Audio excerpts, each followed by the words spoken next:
Hello everyone and welcome back.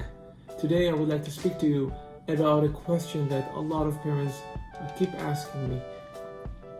How can I make my child happy? How can I help them become happy people? First of all, I would like you to know it has nothing to do with what you give them, but rather in the way you make them think. And I'm talking about thinking about their own situation in life. I'm not talking about being overly optimistic or always thinking positively.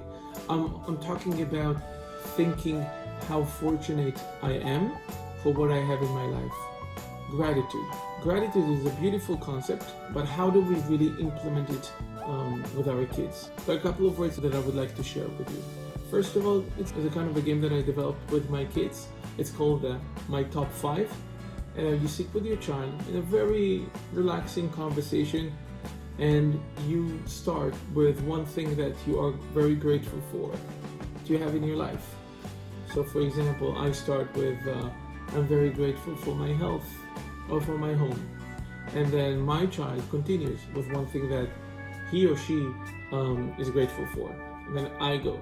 So one. Each one of us shares 5 things that we are grateful for. Another way to explain gratitude or to speak about gratitude, to practice gratitude, is before they go to sleep, right when you give them the goodnight kiss, you ask them, tell me one thing that you're grateful for. Just one thing. And remember, we're not necessarily interested in their answer as much as just make them think about it. Think about their life and the things that they have in their life. And we want to be very basic. We start with our health.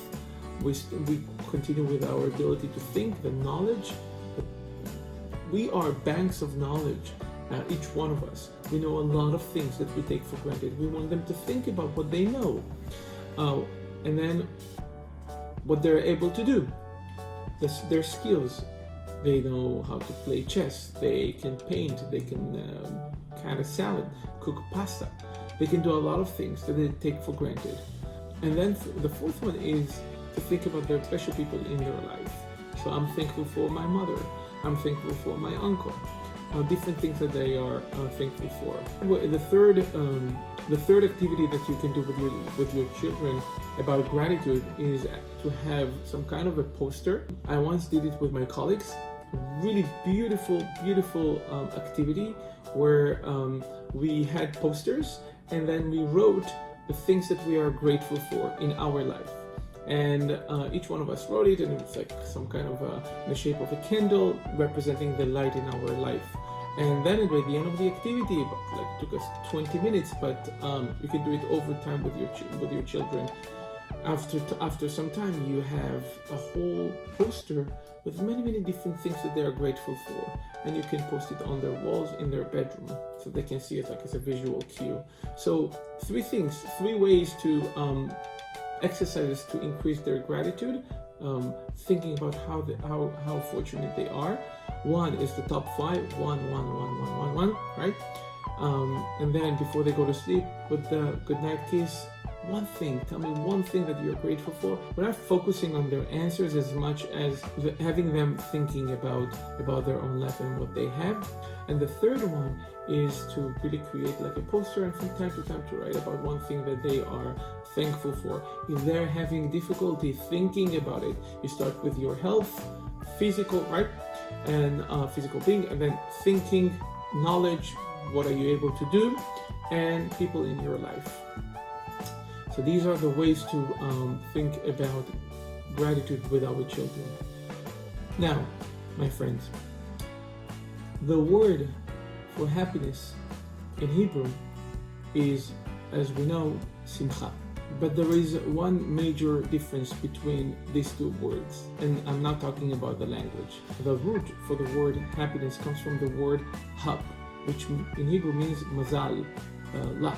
So someone who's not fortunate, who is in major trouble, is called hapless.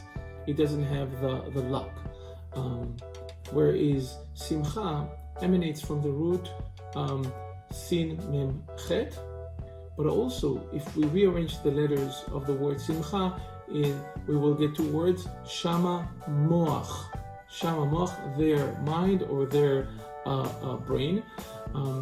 And this word simcha points at the ability to think. Because the word simcha, shama moach, right? Happiness, true happiness comes from our ability to think about our situation.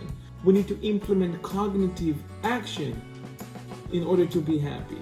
If we habituate our kids to think about their situations in their life, their health, their knowledge, skills, the people around them, the people in their life, and help them think, not always looking for the answer, but really just interested in the thought process, this is where they will start becoming happier, and happier people regardless of their situations.